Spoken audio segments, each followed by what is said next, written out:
दोस्तों, इस वीडियो के अंदर हम प्रदेश के दिवंगत शिक्षा कर्मियों की विधवा पत्नियों के अनुकंपा नियुक्ति से जुड़ी महत्वपूर्ण मुद्दे के बारे में बात करेंगे कि आखिर अब 2024 आ चुकी है और लोकसभा चुनाव के मद्देनजर कभी भी आचार संहिता भी लागू हो सकती है, लेकिन उन विधवा महिलाओं को कब तक न्याय मिलेगा। तो दोस्तों, अनुकंपा नियुक्ति से जुड़ी इस गंभीर मुद्दे को आप बारीकी से समझना चाहते हैं, अच्छे से समझना चाहते हैं तो वीडियो को आप अंत तक जरूर देखिए और पूरे मुद्दे को अच्छे से आप लोग समझने की कोशिश कीजिए। नमस्कार दोस्तों, मैं हूं आपका दोस्त लोकेश साहू और आप देख रहे हैं लोकेश छत्तीसगढ़िया यूट्यूब चैनल। आप सभी साथियों का हमारे इस चैनल पर बहुत बहुत स्वागत है।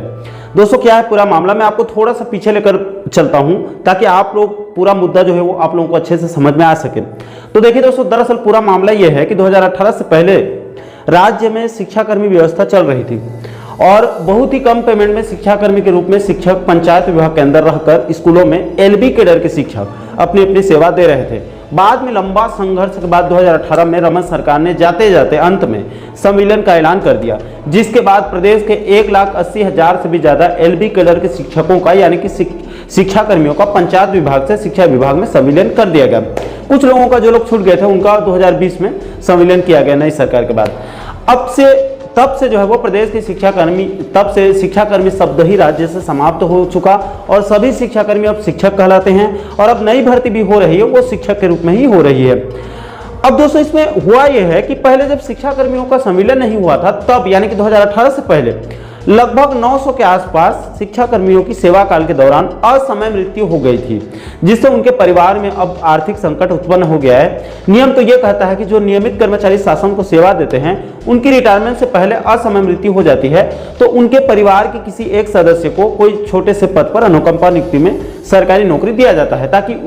उसके जाने के बाद उसका परिवार सड़क पर ना आ जाए, उसके परिवार में आर्थिक संकट उत्पन्न न हो जाए, इसलिए उसके परिवार के किसी सदस्य को, उसके बेटा बेटी या फिर उसके विधवा पत्नी को, किसी को भी अनुकंपा नियुक्ति दिया जाता है। लेकिन दोस्तों, शिक्षाकर्मियों के अनुकंपा नियुक्ति मुद्दे पर एक पेंच ये फंस गया कि चूंकि नियम के मुताबिक अनुकंपा नियुक्ति की पात्रता केवल नियमित कर्मचारियों के परिवार वालों को दिया जाता है, लेकिन मैं जिन 900 शिक्षाकर्मियों की बात कर रहा हूं उनकी मृत्यु संविलियन होने से पहले ही हो चुकी थी, इसलिए सरकार के द्वारा उनके विधवा पत्नियों को अनुकंपा नियुक्ति देने से मना कर दिया गया। हालांकि दोस्तों, सरकार चाहे तो नियमों में बदलाव करके राजपत्र को संशोधन करके शिक्षाकर्मियों की विधवा पत्नियों को अनुकंपा नियुक्ति दिया जा सकता है, वो दे सकती है। थोड़ी सी जटिल प्रक्रिया जरूर है, लेकिन सरकार चाहे तो बिल्कुल संभव। अब दोस्तों, 2019 में जब राज्य में सत्ता परिवर्तन हुआ और रमन सरकार के जाने के बाद भूपेश सरकार का उदय हुआ, तब से दिवंगत शिक्षाकर्मियों की विधवा पत्नियों के द्वारा अनुकंपा नियुक्ति की मांग को जो है वो तेज कर दिया गया, क्योंकि 2019 में लगभग सभी शिक्षाकर्मी अब नियमित शिक्षक बन चुके थे और उनके परिवार वाले अनुकंपा नियुक्ति की मांग कर सकते थे। दोस्तों, इसके लिए दिवंगत शिक्षाकर्मियों की विधवा पत्नियों ने एक मंच पर आकर दिवंगत पंचायत शिक्षक अनुकंपा संघ छत्तीसगढ़ निर्माण किया गया और दिवंगत पंचायत शिक्षक अनुकंपा संघ के बैनर तले सभी दिवंगत शिक्षाकर्मियों की विधवा पत्नियों ने लामबंद होना शुरू कर दिया। इसके बाद सबसे पहले भूपेश सरकार के कई उनके कैबिनेट मंत्रियों से मुलाकात किया गया और उनको ज्ञापन वगैरह सौंपा गया, आवेदन निवेदन किया गया कई बार। इसके बाद भी जब सरकार ने नहीं सुनी तो फिर मोर्चा खोलते हुए 2023 में अनुकंपा नियुक्ति की मांग को लेकर दिवंगत पंचायत शिक्षक अनुकंपा संघ के बैनर तले दिवंगत शिक्षाकर्मियों की विधवा पत्नियों ने राजधानी रायपुर के बूढ़ा तालाब में एक लंबा आंदोलन किया था, जिसमें उन्होंने कफन यात्रा से लेकर जल समाधि और मुंडन तक करा के तात्कालीन भूपेश सरकार को गहरी नींद से जगाने का काम किया था। लेकिन उस समय भूपेश सरकार के द्वारा सिर्फ आश्वासन ही मिलता था, लेकिन समाधान कभी नहीं मिला। दोस्तों, इसमें गौर करने वाली बात यह भी है कि तब अनुकंपा नियुक्ति आंदोलन में जब बीजेपी विपक्ष में थी, तब बीजेपी के कद्दावर नेताओं और प्रवक्ताओं के द्वारा, जिसमें पूर्व सीएम डॉक्टर रमन सिंह जी से लेकर तत्कालीन बीजेपी के युवा नेता ओपी चौधरी जी और प्रवक्ता गौरी शंकर श्रीवास साहब, ये सभी नेता उनके मंच में जाकर हमारी सरकार बनने पर तुरंत दिवंगत शिक्षा कर्मियों की विधवा पत्नियों को अनुकंपा नियुक्ति देने का उन्होंने जो है वो वादा किया था। खुद पूर्व सीएम डॉक्टर रमन सिंह जी के द्वारा तब तत्कालीन सीएम भूपेश बघेल जी को आड़े हाथों लेते हुए उन्होंने कहा था कि भूपेश सरकार अनुकंपा नियुक्ति देने की उनकी इच्छा शक्ति नहीं है, अनुकंपा नियुक्ति देने में कोई अड़चन नहीं है, कोई दिक्कत नहीं है, सरकार चाहे तो तुरंत ये काम हो सकता है और हमारी सरकार बनी तो हम तुरंत अनुकंपा नियुक्ति देने का काम करेंगे, ये रमन सिंह जी के द्वारा उस समय कहा गया था। उसके बाद दोस्तों, 2023 के अंत में छत्तीसगढ़ में जब विधानसभा चुनाव संपन्न हुआ, जिसमें भूपेश सरकार का सुपड़ा साफ हो गया, उस चुनाव में दिवंगत शिक्षाकर्मियों की विधवा पत्नियों के द्वारा भी उनके पूरे परिवारों के द्वारा बीजेपी का जबरदस्त समर्थन किया गया था और तब बीजेपी की शायद सरकार बनते ही दिवंगत पंचायत शिक्षक अनुकंपा संघ के पदाधिकारियों ने शिक्षा मंत्री बृजमोहन अग्रवाल साहब और पूर्व मुख्यमंत्री डॉक्टर रमन सिंह जी सहित बीजेपी के और कई कद्दावर नेताओं से मुलाकात किया गया और उनको ज्ञापन वगैरह सौंपा गया था। इसके बाद प्राप्त जानकारी के मुताबिक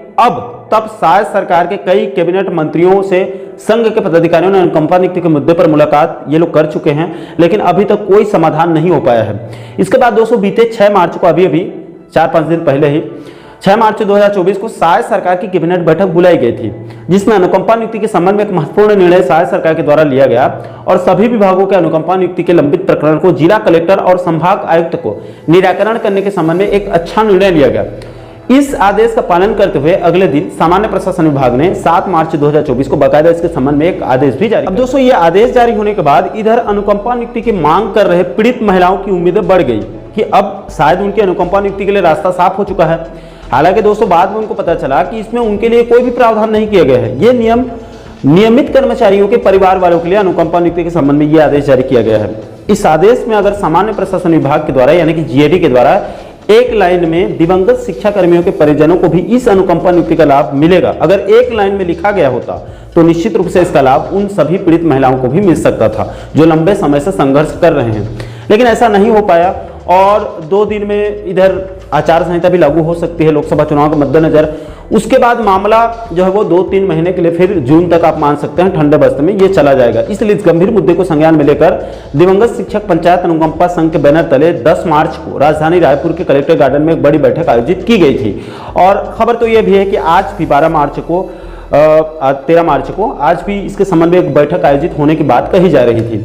जिसमें इसी 7 मार्च के जीएडी के आदेश को लेकर चर्चा हुई और आचार संहिता को देखते हुए आगे की रणनीति पर भी विस्तार पूर्वक चर्चा की गई है। तो कुल मिलाकर दोस्तों यहां से आप कह सकते हैं, मान सकते हैं कि अनुकंपा नियुक्ति के मुद्दे पर दिवंगत शिक्षा कर्मियों के विधवा पत्नियों के साथ कांग्रेस और बीजेपी दोनों पार्टियों ने सिर्फ राजनीति करने का काम किया है। किसी भी पार्टी की सरकार ने अभी तक उन पीड़ित महिलाओं के साथ न्याय दिलाने का काम नहीं किया है। इसके अलावा दोस्तों आपकी जानकारी के लिए यह भी बता दूं कि अनुकंपा नियुक्ति के मुद्दे पर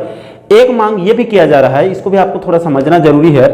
कि अनुकंपा नियुक्ति में चतुर्थ श्रेणी के पद में कोई बंधन यानी कि सीलिंग नहीं है, लेकिन तृतीय श्रेणी के पद में 10% सीलिंग यानी कि बंधन कर दिया गया है, जो कि एक हिसाब से देखा जाए तो बहुत गलत निर्णय है। सरकार को इस मुद्दे को संज्ञान में लेकर तृतीय श्रेणी के अनुकंपा नियुक्ति के पद को भी राहत देते हुए 10% के बंधन को यानी सीलिंग को समाप्त कर देना चाहिए। इससे हजारों लोगों को राहत मिल सकती है और ये मांग भी कर्मचारी संगठनों के द्वारा समय समय पर उठाते हुए वो लोग आ रहे हैं। दोस्तों वीडियो काफी लंबा हो चुका है और आशा करता हूं कि आप इस मुद्दे को इस वीडियो के माध्यम से आप अनुकंपा नियुक्ति से जुड़ी इस पूरे मामले को आप अच्छे से समझ गए होंगे। दोस्तों इस पूरे मुद्दे को लेकर आप क्या सोचते हैं, आप लोगों की क्या राय है, नीचे आप लोग कमेंट सेक्शन में अपनी अपनी प्रतिक्रिया, अपना राय, अपना सुझाव, अपना फीडबैक आप जरूर दीजिएगा। और दोस्तों आप आगे भी प्रदेश के इसी प्रकार के अन्य महत्वपूर्ण मुद्दों पर वीडियो देखना चाहते हैं तो आप हमारे चैनल को जरूर सब्सक्राइब कर सकते हैं, ताकि आने वाले सभी नए वीडियो का नोटिफिकेशन जो है वो आप लोगों तक तुरंत पहुंच सके। दोस्तों अभी के लिए फिलहाल इस वीडियो में इतना ही, मुझे दीजिए इजाजत। मैं मिलता हूं आपसे एक और महत्वपूर्ण मुद्दे के साथ, महत्वपूर्ण टॉपिक के साथ। तब तक के लिए जय हिंद, जय छत्तीसगढ़।